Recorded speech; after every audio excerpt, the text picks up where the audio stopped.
In today's video, I'm going to teach you how to remove a header from your Google Docs file with two different methods. Whether you prefer a quick double-click or navigating through the menu, I've got you covered. Let's dive right in and get rid of that header in no time.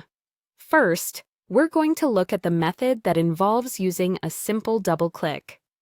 Begin by opening the Google Docs file that contains the header you'd like to remove. Once you have your document open in front of you, direct your attention to the top of the page. Now, simply double-click in the topmost section of the page, which will open up the header area for you.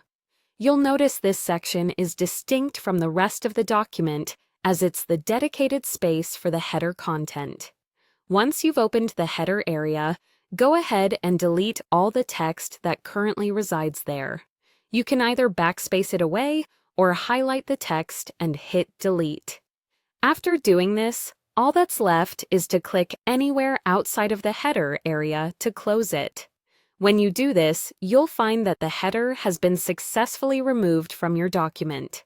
Next, let's walk through our second method, which uses the menu options to achieve the same result.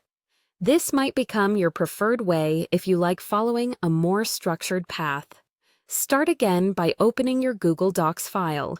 This time, instead of double-clicking, move your mouse to the top menu bar. Click on Insert to open a drop-down menu, and from there, hover over Page Elements. You'll see Header as one of the options. Go ahead and click on it. This will open the header section, similar to how we saw it in the first method. Once the header area appears, your task is simple. Just delete all the text within it.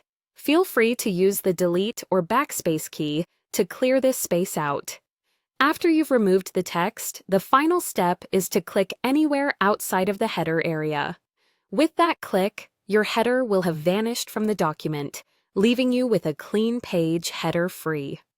Both methods are effective and offer a straightforward approach to removing headers, catering to different preferences, whether you're a fan of quick actions or menu-based navigation. Experiment with both to see which fits your style better. Remember, headers can always be added back if you change your mind, so feel free to use these methods whenever you need a clean slate. Thank you for joining me today, and I hope you found these instructions helpful and easy to follow. Don't forget to like and subscribe for more practical Google Docs tips and tricks.